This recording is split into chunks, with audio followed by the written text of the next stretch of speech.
in a world where Microsoft virtualization is still considered to be the underdog by some.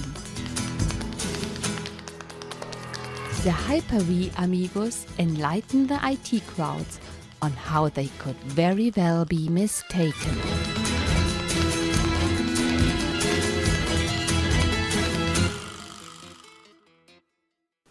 So, hello Didier, my friend. Here, welcome to another episode of the Hyper-V Amigos. Only the two of us, but there are some hopes up that we will be more soon. We talked about that offline, no? We'll try to do something special for a special occasion. Yeah, there will be a nice conference in May where you will attend. Which conference is that? It's TechEd North America in Houston, Texas, Yeah. and many of our fellow MVPs will be there, including the original Hyper-V Amigos. So we will not tell the people who these two other guys are that are missing here, but If they have been paying attention, they should know. they should be prepared to do something from this TechEd event because they are there. I'm not there, but I will be remote and recording everything. And it would be cool to do the next Hyper-V episode from TechEd with, at least we will do an episode, but maybe we are more than two people. Huh? Yeah, we'll see what we can manage. Okay. That That would be great. So first, today we will not show the storage spaces stuff as I told the people at the last episode. I had some trouble with storage spaces preparing that because I was on holiday and I'm still on holiday, and there are some things going on there. So you are so kind to jump in and do some great presentations, and I know they are great because this is the second recording. We lost one recording, huh?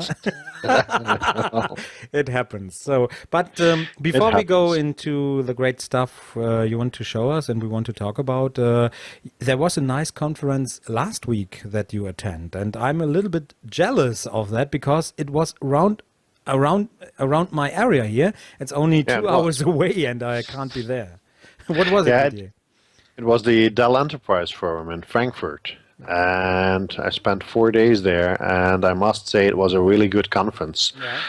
From breakfast till late at night with nightcaps, we were spending time discussing storage, networking, compute with engineers and program managers, which was pretty interesting, and we shared a lot of information. So I think Dell must have the most up-to-date storage and networking team now when it comes to things that are happening in the Microsoft ecosystem. If they paid attention, they should know a thing or two now where they should pay attention to serve our needs better. So. And I can imagine how you tell them a lot of stuff, and it would be great if I could be there, but I had going on an MVA, a Microsoft Virtual Academy recording with a German evangelist, and we did a recording 50, I think we invested 50 hours, and it will be only in German, but we did some great things, and I learned a lot. Actually, we learned a lot about server management with PowerShell, without PowerShell, and even with how you call it, desired state configuration. I finally got what desired state configuration is and what can it do. So it's nice. I'm looking. Have you played with the Hyper-V? The Hyper-V library at all? No, we did desired state configuration with a web server, and we pushed a lot of. I think we pushed the configuration to 5 web servers, even with the files, with a web server with files and graphics and so on. That's nice, and I got a little bit into that, and it's great stuff. It's great stuff. I think the future is desired state configuration. There will be cool things happening, I think. So, Didier, what will we show today? We will be talking about some optimizations we have now for live migration traffic in Windows Server 2012 R2. So Microsoft did a really great job improving live migration from 2008 R2 to 2012. Yeah. But with 2012 R2, they really went the extra mile. So you now have some extra options we'll have a look at to optimize your traffic depending on the situation or your environment. Yeah, but before we dive into that, what are the improvements from 2008 R2 to 2012? There, when you recognize the live migration is much faster in even 2012 compared to 2008 R2. What are the improvements there? Well, for one, you have the optimization settings. You can select what kind of live migration type you want over TCP/IP. Do you want to use compression, which can be very useful in certain scenarios? You misunderstood me. I want to talk about 2012 before we dive into 2012 R2. There are a lot of improvements, but what were the improvements with 2012? Oh, with 2012, you saw that they did some great work to be able to use a 10 gigabit pipe a lot better than you used to in 2008 R2. Yeah. It can still benefit as 2012 R2 today from some optimizations and power settings, jumbo frames. But if you look at how well they are able to use the bandwidth of a 10 gigabit NIC in 2012 as compared to 2008 R2, that's a world of difference. Yeah. If you could get to 65-70% with 2008 R2 with all tweakings on, that was a very nice and a good accomplishment. But with 2012, almost out of the box, you got most of that. And you could just make it faster by tweaking it. But you were using all your bandwidth, which was nice. A very nice improvement. Yeah, this is a bandwidth part. And I even think they optimized some things, how they handle memory from virtual machines. So in 2008 R2, it was a linear live migration. For example, if you have a virtual machine with 4 gigabytes of RAM, not all these 4 gigabytes of RAM are used equally. So the virtual machine changed all the pages at the same time, or the change rate is the same. There are some memory parts that are not used. There is data maybe stored, or they are even not used at all, and others are heavily changing. So, and in 2008 R2, this doesn't matter to live migration. They live migrated all the pages, I would say linear, from one host to another.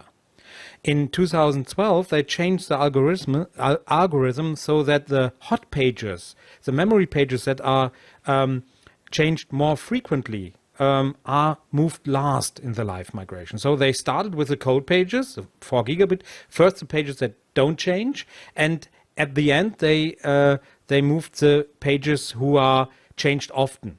So there, if you do more live migrations, there is not so much change in the memory, and you get the pages over faster. So the live migration overall improved of this algorithm that Microsoft did this hot page and cold page thing. So basically, they're avoiding having to do work over again. Yeah, but of course, they have to watch now how heavily a page is changed, or if it's changed at all, and put this into the live migration algorithm. But this is 2012. We want to talk about 2012 R2. You started already, but what are the possibilities again with 2012 R2? Okay, until 2012 R2, you had basically one option, that was TCP. Yeah. Now you can, and this is the new default setting, by the way, you can use compression. Compression will minimize the amount of data you have to transport over the network, hence making it a lot faster. Now, compression will consume some CPU cycles, and we'll demo that later. And actually, it uses quite a lot of CPU cycles, but as long as you have them, it doesn't really matter. If you need them for the workloads in your virtual machine, the host is not going to take them away from the VMs to give them to the live migration compression. Yeah. You will just have a less speedy or less compressed live migration. So it's auto-tuning, it's throttling to make sure that the compression algorithm doesn't starve your virtual machines. But every let's say megabyte of memory or data you don't have to transport over the network speeds up your live migration. And if you have idle CPU cycles, you can use them now. And under certain scenarios, it makes a serious difference. I know from experience, my home lab doesn't have 10 gigabit. Yeah. It's 1 gigabit, but You're I'm such a so poor happy. guy. Well, I'm so happy with compression there. I can assure you. Yeah. so compression, we will see And that. SMB. Yeah. SMB is the third thing. Of course, SMB, there are things like multi-channel and RDMA. Yes, SMB Direct. Yeah. So SMB, you can use both. If you don't have RDMA capable NICs, you will leverage multi-channel. Yeah. And if you have RDMA capable NICs, you can leverage SMB Direct as well. Okay. Which makes a difference because you offload all the processing to the network cards, and it's memory-to-memory copy. So it's as low latency as things can get at the moment, at the current state of technology. Okay, these are the things we want to show, and you prepared some nice demos. So maybe, what about switching to the, how you call it, screen, the screen of your systems? Yes. Can you? I can see it. Yeah. Can you see it? Oh, great. Yeah. So let's take a look at Hyper-V Manager in the Hyper-V settings. Yeah, you have two systems there. They are in a cluster. Yeah. They are in a cluster. There's 2 servers in the cluster. Yeah. It's a 2-node cluster, and we will have a look at the live migration settings now, where these optimizations you have now in R2 are situated. So you go to your Hyper-V settings, you go to live migrations. These are the things you know, the networks you can use, the number of simultaneous live migrations. Yeah, but I want to add something there, because I think not every viewer of our showcast knows 2012 and 2012 R2. So when you are at 2008 R2, there is only one live migration possible, and this changed with 2012. For us, it's quite normal now, because we have this. We know these features for quite a while, but you can now tweak how much live migrations are going on in parallel, and Microsoft don't give here numbers like other virtualization platforms do. You can decide for your own how much live migration you want to have in parallel. Yes, and basically that's a good thing. The good thing is because you can tweak it to your environment. Not all environments have the same needs, the same capabilities, the same workloads. Yeah. So it's up to you to determine which is best. So the number of live migrations you do simultaneously is one of the parameters you can use to optimize actually the speed and the efficiency of your live migration. Okay. So that's new since 2012. Yeah. But since 2012 R2, you have performance optimizations. And that's what we're looking at right now. Yeah. So you have TCP/IP, which is basically what you know from before 2012 R2. Yeah. We'll have a look at that. Yeah. We already talked about compression. Compression is the fact that you minimize the amount of data that needs to be transferred over the wire, making things faster at the cost of those CPU cycles. And then there's SMB, which basically means that you have 2 options. You have multi-channel, and if the network cards are RDMA capable, you can also leverage SMB Direct. So, which is I want to add something about compression. You mentioned it. Compression is the new default. It is the new default. Yeah. What's also new with 2012 R2 is you can live migrate a virtual machine from a Windows 2012 server or Windows Server 2012 to Windows Server 2012 R2. And even if compression is configured, if there are no CPU cycles, compression falls back to a normal TCP/IP live migration. So you can configure compression, it's a new default, but even live migrate from a 2012 machine who doesn't know compression, of course, because it was not there in 2012, to a 2012 R2 machine. Right? Well, that's one of the nice things about the setup. So you can do that effectively, and it will always try to make things happen for you, even if something doesn't work. Yeah. It's like multi-channel. If multi-channel doesn't work, well, you don't have multi-channel, but live migration uses one network card. Or if compression doesn't work, it won't just fail. It will try TCP/IP without compression. You know, it will just try to find what can I do for you. And I must say, messed around a lot. I've played around a lot with live migration, and I've been able to make it fail a lot of the times. But they are very good at trying to make it work, whatever the cost. But they will never ever leave you in a state where your VMs go down. I've seen live migration fail multiple times. Yep. Often due to my own experiments or something that was configured wrongly, but your virtual machine is not affected by this. It either it remains in a running state on the source, or it's in a running state on the target, but it's never somewhere in between and out it's there. It's never lost. Yes, that's or that's it's turned off. Yeah. You mean it's always running? It's running on the source or in the destination, but it's still running. Yeah. Okay, so here you configure the live migration, and if you have two hosts and you play with a number of parallel live migrations, of course you have to put the same number of on both sides. Otherwise, if you configure it defaults two, to the smallest. Yeah, it defaults to the smallest. Yeah. But it still works. Yeah.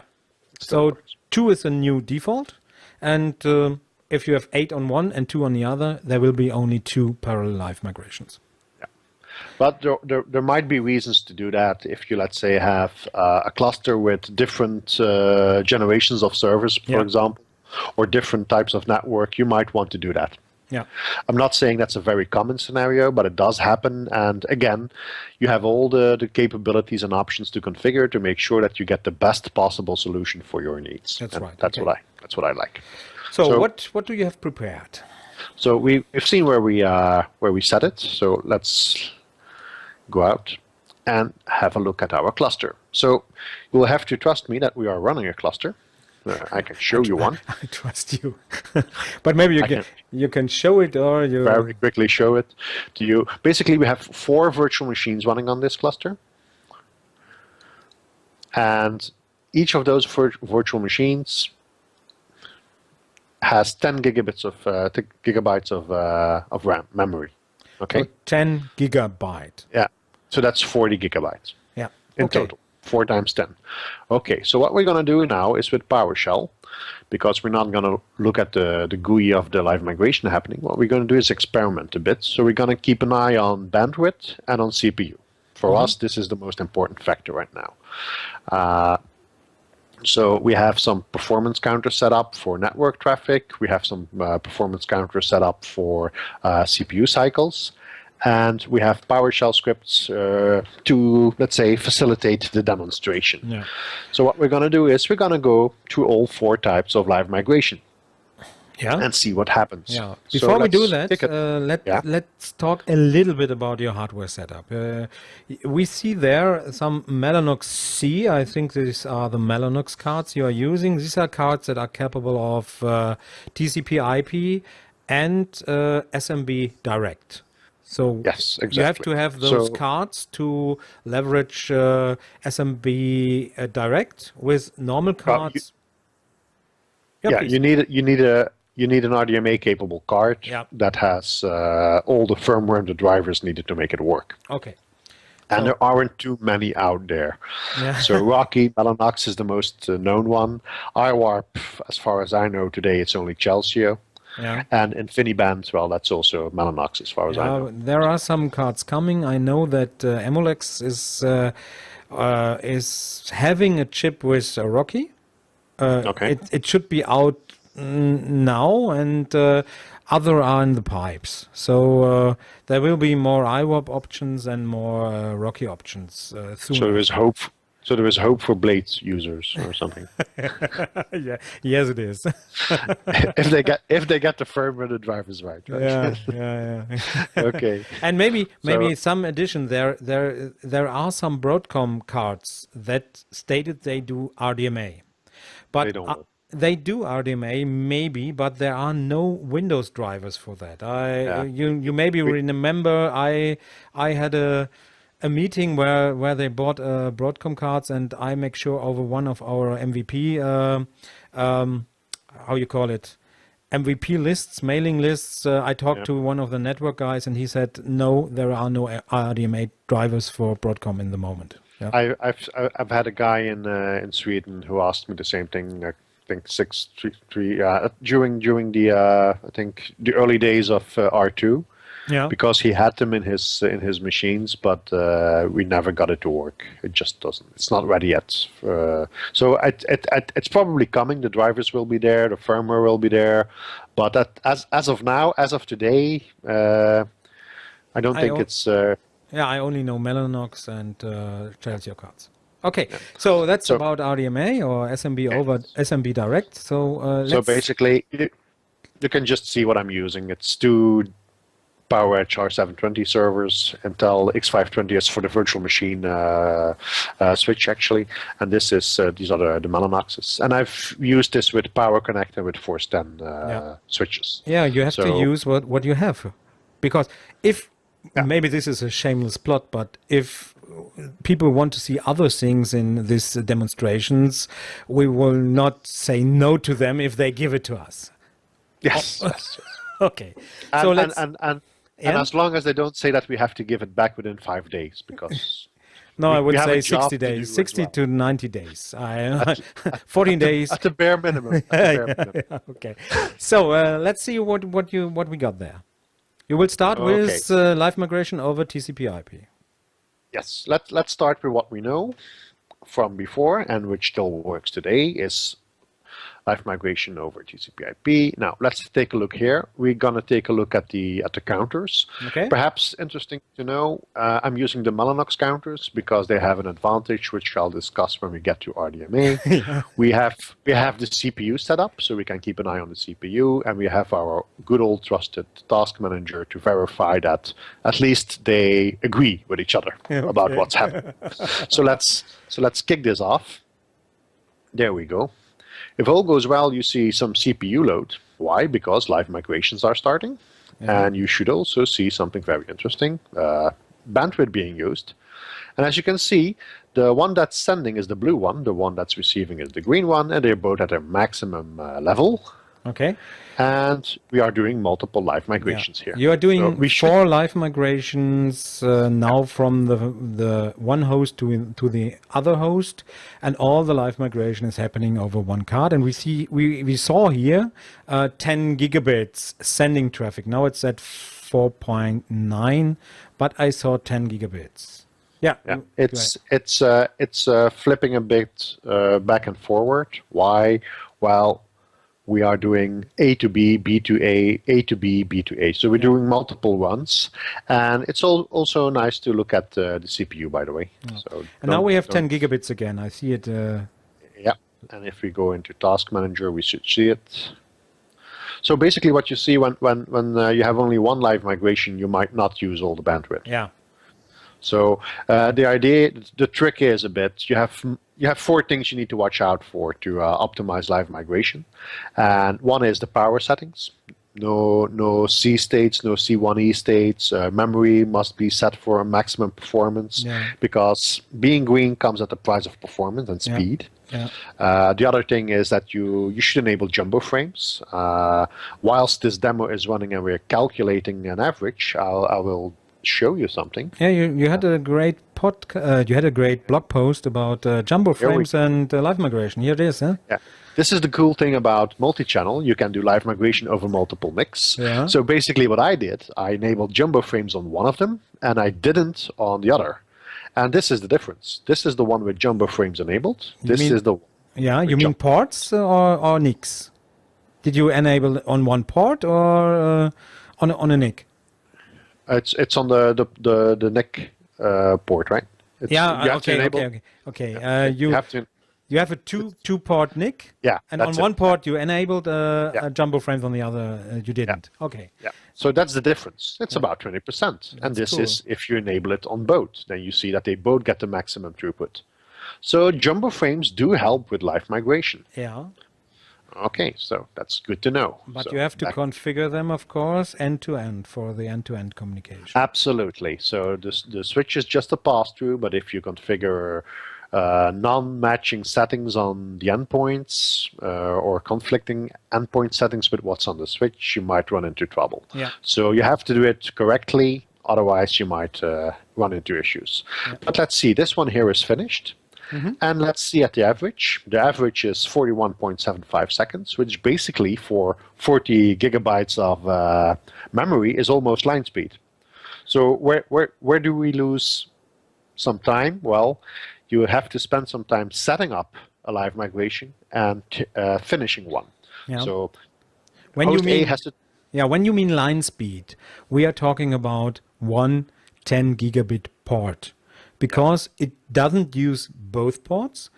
TCP/IP only use one IP address, and you have two independent ports with different IP addresses. I guess we have no teaming here involved. There are some great blog posts about teaming and live migration at your blog, but we have no teaming here. We have two cards, and one is only used for the live migration. Yeah, that's what you saw. You saw one sending, one receiving. So the one that was sending was on the source host, and the one that was receiving was on the target host. Yeah. But it's only one NIC port per host with TCP/IP. There is no mechanism unless you do switch dependent teaming with LACP, for example. Then you can use both. Then you can have one big pipe for 20 gigs. Okay, but you want to explain where this little bit is missing, because we have not full line speed, not over all the time. Where does it come from? Well, the entire live migration has to be set up. Host A has to talk to host B and say, hey, I want to live migrate these virtual machines to you. Do I have enough permissions to do that? Because there is security involved. Yeah. Do you have enough memory to accept these virtual machines? Yeah. Because if you don't have the memory, I'm not going to move them because it's scentless. So all these steps to set up a live migration have to happen. And after the transport has happened, there are some checks. Is everything done? Everything is running? Yes, I'm going to switch over. So there is some overhead at the beginning and at the end. Okay. So that's why you will often see that unless you live migrate very large memory virtual machines and lots of them, that the few seconds at the beginning and the ending, they make sometimes up the biggest part of a live migration. If you live migrate 10 virtual machines with 1 gigabyte of RAM, you might see that the setup and the finish is actually the longest part of the entire live migration, because the little bit of data that has to be moved is like, it's transported. So okay.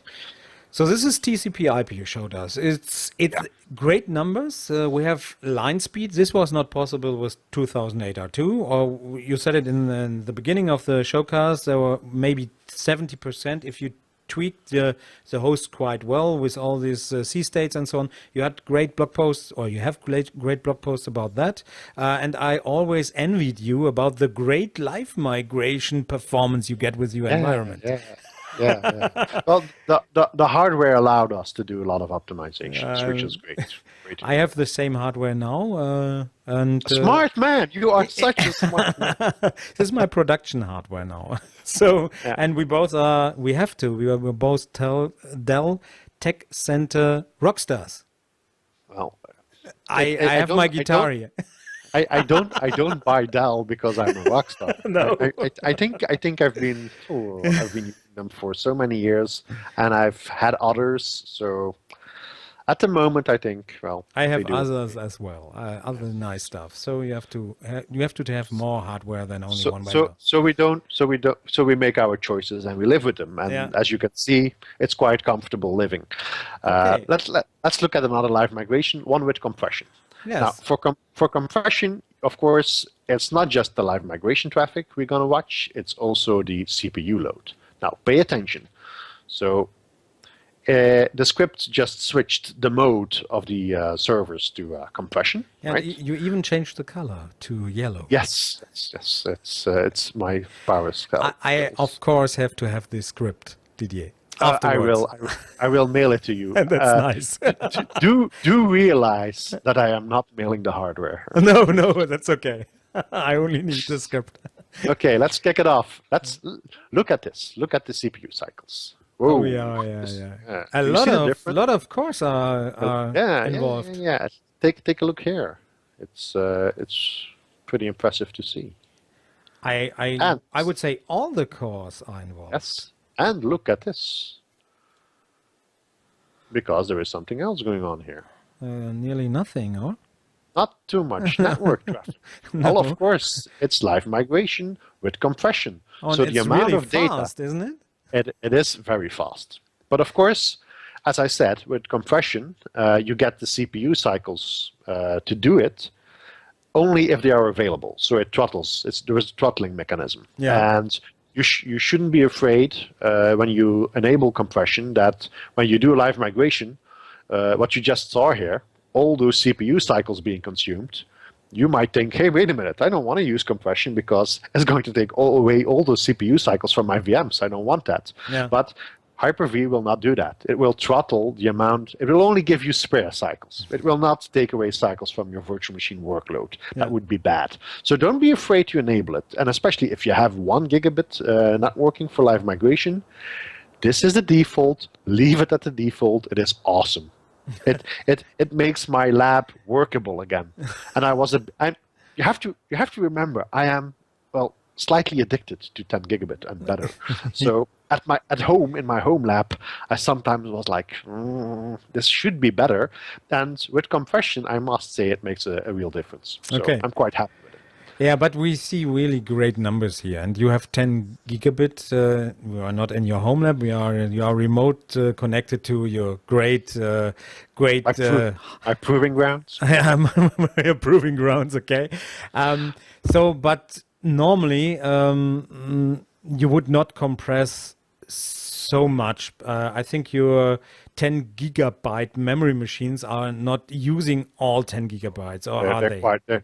They're idle basically. Yeah. But it's a demo. We wanted to show you the use of the CPU cycles, and we wanted to show the effect on Yeah, speed. but I think it's important to mention that because you have nearly, I think, 9 gigabytes of RAM in every virtual machine that is zeroed out, maybe.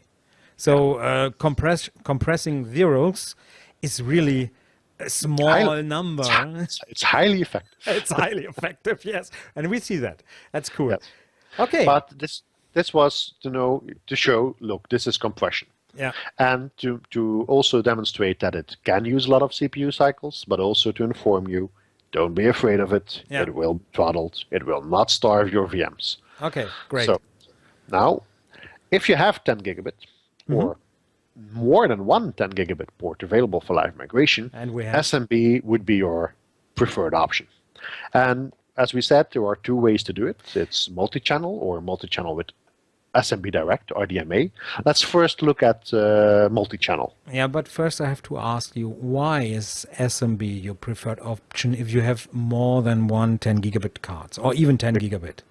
Because multi-channel is working only with 2 10 gigabit cards, or? No, because multi-channel will allow me to use multiple cards without doing any form of theming. That's right. And it provides resiliency. And it's also use multi-channel in one 10 gigabit card. Yes, because it leverages RSS. Again, So you exactly. So we have 4 TCP IP connections per 10 gigabit card. So Yeah. we will have eight Yeah. connections, Correct. and we can calculate this TCP IP that is still going on different cores. Yeah. Okay. So basically, it makes your networking use your CPU cycles better and spreads them out, so Yeah. you don't are limited to that one poor little core that needs to do all the work. Yeah. So that's where multi-channel helps as well. Now, let's have a look. So I'm looking forward to the color change. Okay, now it's purple. Oh, something. nice. Okay. So we have our processors here. Yeah. We have our network here, and we'll switch to Task Manager when the demo is running. Let's kick it off. There we go. You can see the CPUs are working, but not as hard as they were working with compression. And you can see something here. It uses 2 10 gigabit cards to send. And it would And use even 2 more to if you receive. have more. Yes, but even I am limited in my In some resources. Yes, really. Okay. I kind of couldn't convince anybody to buy me InfiniBand and 100 gig Ethernet and such. So But now as you can see, it's running. It's already done 1 round and Yeah. 21 seconds. So That's nice, yeah. it's twice as fast as TCP, basically because you're using twice the number of network cards. Ports. Double the bandwidth, so Yeah, half double the the band. time. Yeah. It's quite nice. Can you show us the task manager maybe? Yes, here you go. 10 gigabits now. as Two you can 10 see. gigabit streams. That's really impressive. And the That's what's CPU? happening here. The CPU, 48%. So 1, 2, 3, 4, 5, 6, 7, 8. It's hyperthreading is enabled, so sometimes you have a bit of a less clear picture than if you Yeah. disable it. Yeah. But we keep hyperthreading enabled because either you get a performance benefit out of it, but you never at least we have never really seen a drawback to it. Yeah. So we leave it on. Yeah. That's what we do.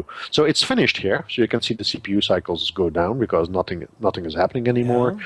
The bandwidth has dropped. And let's look at the result. Oh, look, it's as consistent as you could dream of. Yeah. 21 this seconds. is what the demo gods were with us. It's consistent. So That's cool. yeah. So we've discussed the benefits. Actually, we've discussed already what it can do for you. It's nice, isn't it? It's, You could even go really funky. You could do NIC teaming with multi-channel. you can do that, yeah, but can do you that, have but you have to look. One thing I look after is if you team two cards for the operating system, it's one card then, and Yes. you get only by default you get only 4 parallel TCP/IP streams over the team.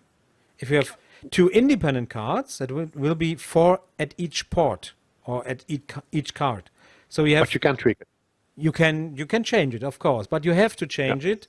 Otherwise, only 4 cores would calculate all the TCP/IP traffic that is going over the team. And when Well, you I've- use I've been- independent cards, 8 cores would calculate the traffic.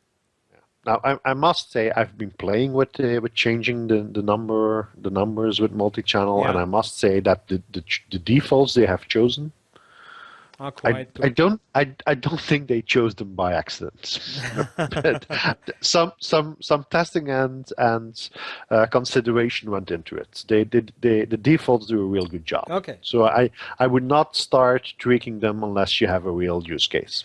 But I would not team SMB adapters. Oh no! I was just mentioning it because because you can. Yeah, there's I'm not- one reason is there. When you want to team SMB adapters is there if you have a scale out file server and you want to have resiliency or you want to have more than one card with 10 gigabit ports. You have to have for failover cluster. You have to have a subnet for every card you use, and there is a possibility that you team 2 adapters and have 2 teams, and you only have to use 2 subnets because your Hyper-V machines only have two ports for SMB, not 4.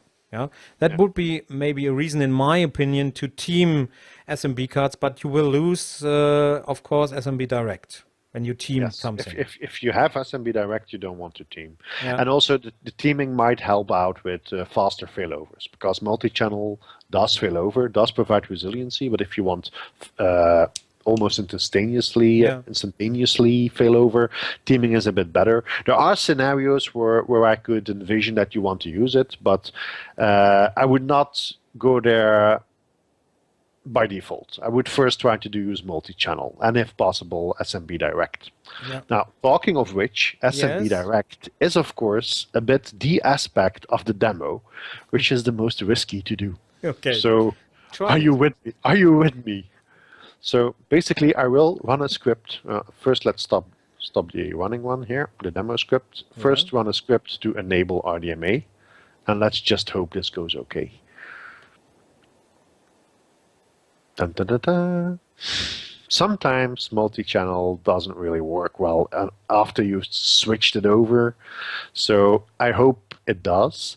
So we have a separate little script here that will demonstrate, I hope, RDMA. And if it works, I'll point out where we are going to go. We're going to look at the CPU, of course. And if We're it works, we going to- will not see a lot Not of CPU. much. Not much. Now, these are very performant machines. So actually, the demo is better with lower spec hardware. It is. I have to I have to admit that. Maybe you can And where pull next time. You can pull out a processor also. yeah, something.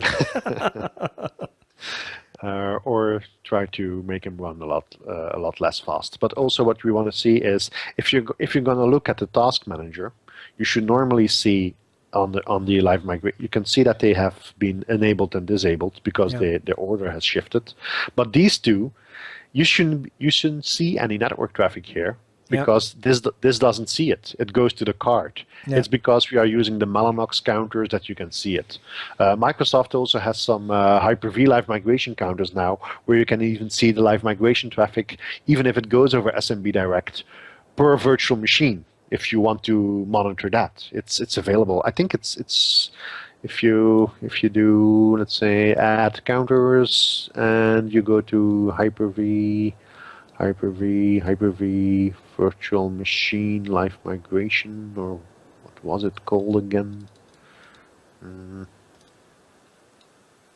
Here, Hyper-V VM live migration. Yeah. There you can see the VMs that are running, and then you can say what you want to see. Do you want to see the number of compressed bytes? Do you want to see the bytes read?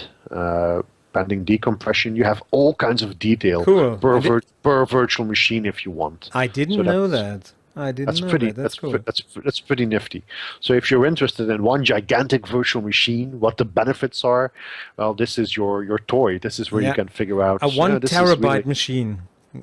something like that. Yeah, and then you can see that. See SMB transport. Yeah. You can even see that. So they will see SMB Direct traffic for live migration Yeah. of a virtual machine. Okay, all kinds of cool stuff. But enough of that. Let's try and see if we can make it work. That Yeah. would be awesome. That would be So also there we awesome. go. So there goes nothing. It's green again. It's off. Let's see. CPUs. Yes, we have CPUs running. Well, not a And we lot of have CPU. RDMA. Yes, we have network traffic. Now, is SMB Direct working? Yes, it is. Yes, it is. We have we see no traffic on the network cards, or nearly no traffic. But it is Yeah, it is. moving data. It So is moving SMB data. Direct is working. So it's finished its first run. It's starting the second run. So there we go again. Cool. And CPU-wise, it's lower than with multi-channel. Yeah, that's You can, the benefit replay of. the video. You can replay the video to check, but it is. So it really is. And you are quite happy that it's working. In our first Oh, yeah. video, we had some trouble with that. Yeah. That was my mistake. RDMA was already on, and if you enable and disable RDMA, Yeah. sometimes multi-channel doesn't really survive, and you're stuck with multi-channel working only in one direction. Yeah. So this is my preferred way of demoing. In Yeah. production, basically, you decide what you're going to use, you test it if everything works, and what I do when everything is configured to my heart's content, I reboot the servers and I take them in production after a clean boot. Yeah. So It's basically- always true.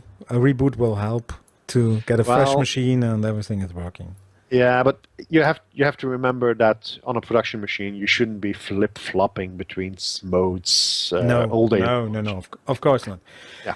So what we see here, It's nice. it's really nice. We have nearly And- the same, I think, the same performance than with SMB or SMB3 over multi-channel using TCP/IP, but You can we have not really CPU usage. And Yeah. as you said before, or as one of your mantras is, leave the CPU cycles for the virtual machines, Yes. right? It helps with density. If you are going to virtualize CPU intensive applications, why not look at SMB Direct to do your live migration, or SMB Direct to deploy virtual machines, or even other offloads like ODX for storage traffic? Why? Leave the CPU cycles so you can do all the funky stuff with your virtual machines. It will also help if you do a lot of copying of data to virtual machines, because virtual RSS, DVMQ, it all consumes CPU cycles. So every CPU cycle you can save somewhere, like with SMB Direct or with ODX. Well, that can go to that workload. So you get workloads that you might not have been able to virtualize before, or you have a better density. Anyway, it helps you to optimize the use of your investment in hardware and software, etc. So SMB Direct has not only the advantage of a lower CPU usage, it also has a better latency than TCP/IP yes, because the latency. you don't have to encapsulate all the things, and there's maybe a resend with TCP/IP. So it has quite as good latency as Fiber Channel, or even better. That was Yeah, another yeah. design goal Microsoft had in mind. Think about it. You don't have to read everything, put it into small TCP/IP packages, send it over the wire, assemble it again, and write it away. No, Yeah. it just copies memory to memory. So it doesn't get any better than that. Yeah. Not at the current state of technology. No. So, but maybe not every viewer of our show knows SMB Direct or SMB over RDMA. So, there are more flavors in SMB over RDMA. Which flavors are they, and what are the advantages, and maybe also the disadvantages, or the, how you call it? What should you Benefits? do? What are the different flavors? Okay, so I've listed them here. You have iWarp, you Yeah. have Rocky, and InfiniBand. Let's say that InfiniBand is a different beast. It comes from the high performance computing world. Actually, per gigabyte or gigabit, however you want to calculate your costs, it's good. No, it's best. Yeah, but You can it get might- up to 56 gigabit per port, and if you look at the cost, the switches are really inexpensive, I would say. Not cheap, inexpensive. If you compare them to 40 gig switches, or heaven Ethernet forbid 100 switches, yeah. gigabit Ethernet switches, they are rather affordable if you look at it that way. But for many people, it's a bit of an odd one out. Yeah. And there's also this tendency to try to converge everything to Ethernet. Yeah. And then you introduce InfiniBand. So it's not always the most obvious choice for some companies. Yeah. And Because they have to. there's only one, I think, vendor who is doing InfiniBand, at least with Mellanox, as far as I know. Microsoft. It's Mellanox. You have to have Mellanox switches and Mellanox cards. Yeah. So what So is if we iWarp and Rocky? Yeah, so if we leave out InfiniBand, you have two flavors of doing RDMA. iWarp is basically something Intel used to do, Yeah. but now doesn't. So we are left at the moment with only one vendor again. It's Chelsio. Yeah. And iWarp had a bit of a bad reputation for having a lot worse latency than Rocky. But I think today this is no longer true. And if you look at the website of Chelsio, they will not miss out on any opportunity to try and prove that. Okay. They also have the benefit that they are actually not doing Ethernet, but they are offloading TCP/IP Yeah. to the network card. So it's TCP/IP stack that's offloaded. It's not just that you don't use TCP/IP; it's just offloaded. Yeah, the whole stack is in the card. Yeah. So this is Now- a quite complex card because it's doing TCP/IP with all advantages and disadvantages. An advantage would be you can now route RDMA traffic Yes. if you want to do that, of course. Yes, having said that, routable Rocky is also on the way somewhere along the lines. Yeah, So, okay. but routing in some environments, routing can be important. Yeah. In ours, at the moment, really it isn't, but it can be. If that's one of your concerns, you should consider iWarp. Yeah. iWarp also has the benefit that, look, to make iWarp shine in excellence under a heavy load, you also want to use quality of service. So DCB, data center bridging with priority flow control, you have to configure it. Now, if it doesn't work or it fails, because it's offloaded TCP/IP, you will lose performance, but TCP/IP will take care of lost packages, package resending, all that kind of cool stuff. That's a benefit of TCP/IP, which makes, of course, TCP/IP a bit slower than pure Ethernet. Yeah. So this, you said it right. It is not really necessary to configure DCB or have DCB switches with priority flow control. You can use iWarp with cheap switches, but Yeah. you would advise it to get the least out of it, everything out of it, the most performance. Yeah. But there is a TCP/IP stack Yeah. that would ensure that the packets are delivered.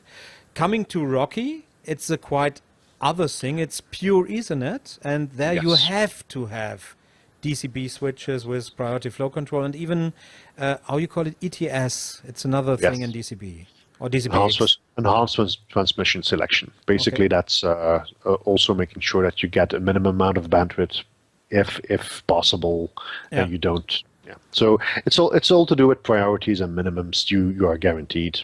Yeah. Or the aim of the game here is not to lose a package, because there is no TCP/IP to help you if that happens. Yeah. It's a bit more hands-on and complex to most people for the simple reason it's all very new. And all the information that is out there about configuring DCB is about either for 10 gigabit iSCSI high performance, or it is for fiber channel over Ethernet. And during my experiments and testing and working with SMB Direct and Rocky, I found out that most network engineers or storage engineers have blinders on and only look at those technologies for those specific purposes. And it was amazingly hard to find people that would even consider the fact that DCB can be used for other purposes like SMB traffic. It was Yeah. like blasphemy. What the hell is that guy saying?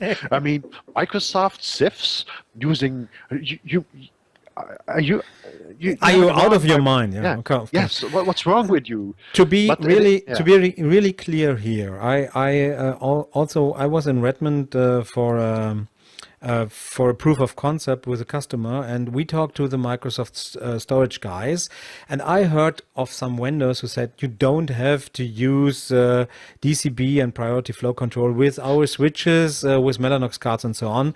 And I told Microsoft about that, and they said, no, you must use DCB and priority flow control. Otherwise, there's no guarantee that packets are not lost.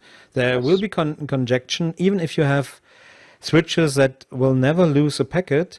Imagine you have maybe a storage system, a scale-out file server, or a file server who is doing SMB over SMB Direct, and more than one Hyper-V host wants to talk to this server. So you have 10 gigabit cards on the file server and maybe 10 Hyper-V servers who want to do storage with this server. Who is controlling the flow of the packets? There has to be something that say, stop, I can't get any packets anymore, I have to work on that packets. So you must use I have to DCB. agree. Yeah. I have to agree with Microsoft there, absolutely. Yeah. And let's face it, what we are showing here today is live migration. The worst thing that can happen is that your live migration doesn't go through, Yeah. right? Your VM is still running. If you're doing SOFs with SMB3 for storage protocol, Yeah. and you start missing packages or packets, the potential impact is a bit more serious Yeah. than a live migration that didn't continue. Yeah. So you do need DCB, and everybody who tells you that you don't, I do think that some people dream about non-blocking designs, but in reality that's unachievable. And it's of course a dream I can imagine. If I was making my living selling switches, I would happily sell you a one-on-one non-blocking 40 gigabit Ethernet switch solution. Of course, I would. The switch is not the problem here, but the No, storage system can't work on all the traffic that is coming. So it has to have the possibility to say, stop. I don't can work on more traffic. I have to do this traffic, and don't send me any packets anymore. And normally the TCP is doing that, but here you have to do it on the Ethernet level, and so you need the switches who can ensure that. Yeah, but maybe back to our demonstration. We have also here 21 seconds. It's as great as SMB without RDMA, but we don't use much CPU. And if you go higher speeds, if you go 40 gigabit Ethernet or even 56 gigabit InfiniBand, I think the RDMA thing is you have to use it. Otherwise, a lot of CPU would be used on your Hyper-V hosts. Yeah, of course. Now you have the benefit that your servers and CPUs are so capable that where you used to be able to flatten out all your CPUs with one 10 gigabit card. Yeah. Now the CPUs are very good, so 10 gigabit isn't that much of an elephant in the room anymore as it used to be 3 or 4 years ago. But as you start moving up the stack and you say, hey, we're going to 40 gig Ethernet or even beyond that, then of course it comes into play again. And I think Jose Barreto did a really nice demo at TechEd last year, where I think he was using a beast of a machine with SSDs as storage, and he was using six SAS controllers, and he was doing SMB direct traffic for storage, and he was also demonstrating live migration, and he actually maxed out the speed of DDR3 memory. Yeah. That was So great, but it was Ben Armstrong Yeah. who told us that story at that Yeah. at the decade. I have somewhere I have the talk where he's mentioned it, and they actually maxed out the bandwidth of the memory with 3 InfiniBand ports. Okay, there we They go. had 3 InfiniBand ports and had a great, I think, 150 gigabit of live migration, and then enabled the 4th port, another 56 gigabit, and they got no improvement overall from the 4th port. They had the same performance than with 3 ports. And then I thought, what's happening here? We have 4 ports. Did SMB multi-channel or SMB direct has a problem? And they found out, as you said, they maxed out the speed of the RAM. So with Hyper-V, you can live migrate with the speed of your Rambus. And I think there is no other virtualization solution out there that can do live migration with the speed of RAM, or do you think so? Not that I know of. No. Not that I know of. But we only know Hyper-V very well, huh? Yeah, basically. What I also think is that, well, hardware now has to catch up. It's very nice to see that. I think that started with 2012, and they only improved upon it with 2012 R2. But basically, Windows can outperform your hardware now. Yeah. And there used to be a time where everybody said, "Oh, Windows can't handle that anyway." And now the tables have turned. Now it's like Microsoft saying, "Yeah, well, give us the hardware to max out Windows because." Yeah, but there So is hardware out there that max out Windows now. Yes, Do you- but not in my data set. No, not in mine either. But when they told us 2012 will support 4 terabytes of memory, I thought never will there machines there who had 4 terabytes of memory. And now, The R920. yeah, with the new Intel six, chipset, yeah. 6 terabyte. Oh, not only Dell, also Cisco has one machine, and I think Six IBM has terabyte. some. Yeah, 6 6 terabyte. terabyte of RAM. And So you now have 15 cores. cool. Imagine a quad socket machine with 15 cores per socket, 16 cores per socket. Yeah. No, it's 15. I don't know why it's 15, but it's 15. Okay. And 6 terabytes of RAM. Imagine just how many people have 6 terabytes of memory at this moment over their data center over a couple of Hyper-V clusters. Not too many, actually. No. If You can- you start, Yeah, if you start thinking about that, it's a lot of memory. So It's a lot. to wrap up everything, you showed 4 kinds of live migration. We showed the old one, the over TCP/IP. What was really great? We got the full 10 gigabit speed of one network port. Then you showed compression.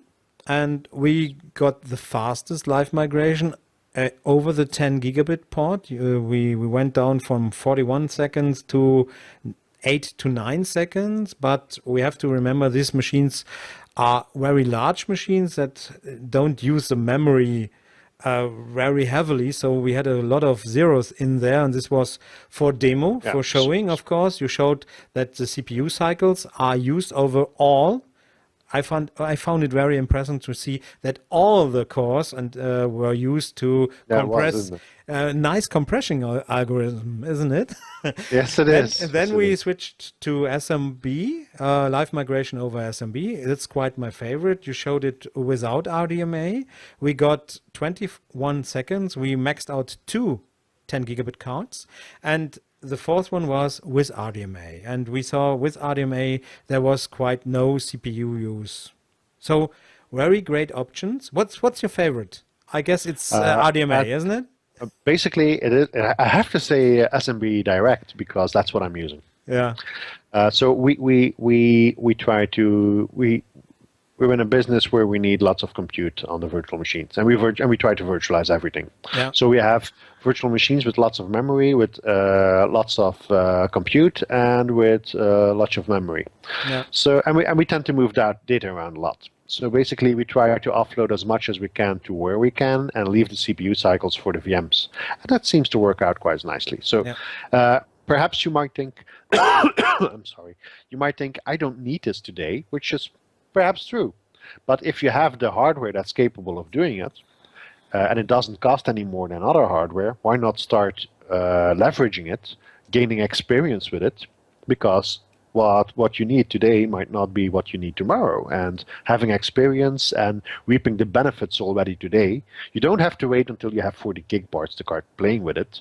But if you don't have the hardware that can do RDMA, SMB Director or RDMA, don't worry too much. You've seen lots of options, and between all these options, you can optimize it for your environment and your infrastructure.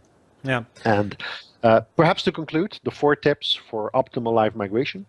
We've set the power settings, right, on the C states, the C1E states. If you can set them, yeah. not every. But you should buy hardware where you can set them. That's kind of smart. So yeah, or at watch least out. configure high performance in the BIOS. Not every system can where you can tweak the C states. Yeah. Jumbo frames. Jumbo You frames, the remember second one. screenshot. Very important. Yes. The other one is, of course, you select your optimal setting for live migration, TCP, compression, or SMB, depending on your environment and your needs. And fourthly, play with the number of simultaneous live migrations. So as long as you can keep the pipes full and you don't see that the performance is degrading because you have too much overhead. I always compare it to juggling balls. You know, 1 ball is easy, 2 balls is easy, 3 balls is easy, depending on how good you are. Then you go to 5, 6, 8 balls. But beyond that, you might have too much work trying to coordinate all the efforts that are going on. Yeah. So it becomes less effective. So you have to find that that sweet spot. So those 4 things, do that, and you will have absolutely marvelous live migration. Cool. So I couldn't sum it up better than you do. So this was the last word. We are still, we are already at 1 hour. So this is our longest showcast. And maybe next time. Okay. 1 hour is a first. So I wish you a nice TechEd. I hope we can do our TechEd showcast thing. I think we will talk about some things from TechEd. That would be great. And I wish you a nice travel to the US, and see you the next time here in our showcast. Bye, Didier. Was a blast, Carsten. See you next time. Bye-bye.